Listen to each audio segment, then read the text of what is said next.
హైదరాబాద్ శిల్పారామంలో కేంద్ర మంత్రి కిషన్ రెడ్డి మాట్లాడుతున్నారు. లైవ్ లో చూద్దాం.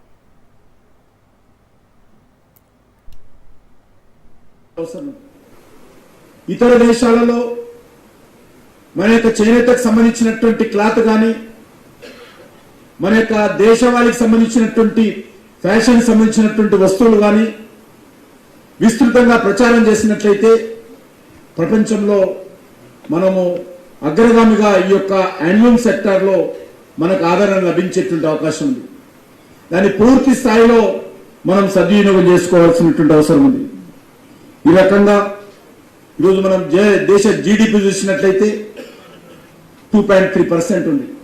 దాన్ని కనీసము 5% తీసుకెళ్ళాలి.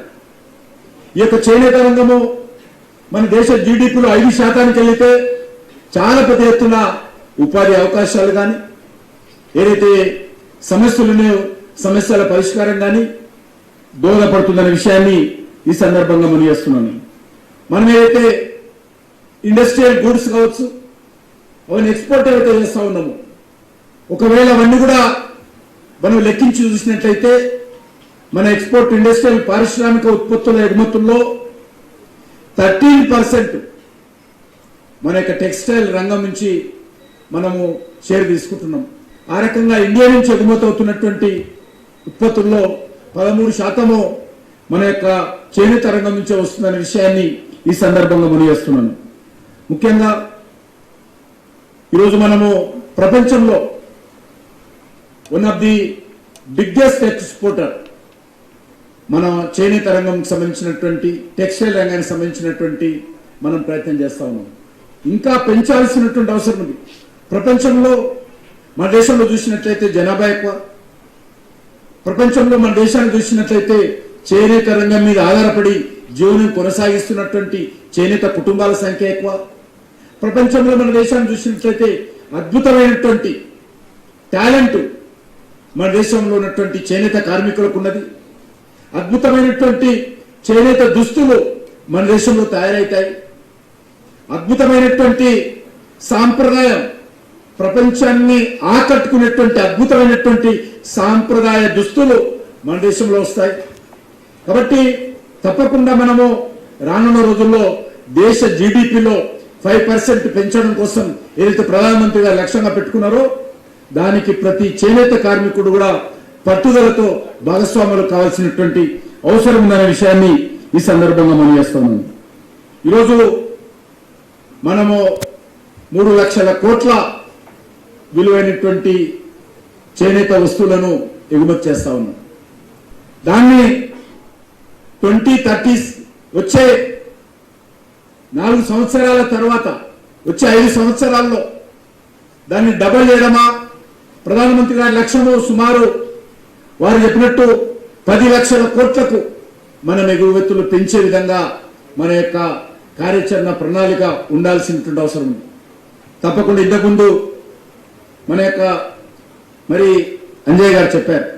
తప్పకుండా మీరు ఎప్పుడు వస్తే అప్పుడు ఢిల్లీలో ముఖ్యమైనటువంటి మన టెక్స్టైల్ మినిస్టర్తో కానీ అధికారులతో కానీ క్యాబినెట్ సంబంధించినటువంటి మిగతా పెద్దలతో కానీ మీరు ఒక సమగ్రమైనటువంటి కార్యాచరణ ప్రణాళికతో వస్తే కేంద్ర ప్రభుత్వం నుంచి మీకు ఏ రకమైనటువంటి సహకారం కావాలి, ఏ రకమైనటువంటి విధానపరమైన నిర్ణయాలు తీసుకోవాలి, ఏ రకమైనటువంటి సంస్కరణలు చేనేత రంగంలో రావాలి, మీరు ఆలోచన చెప్పాల్సిన కొట్టాను.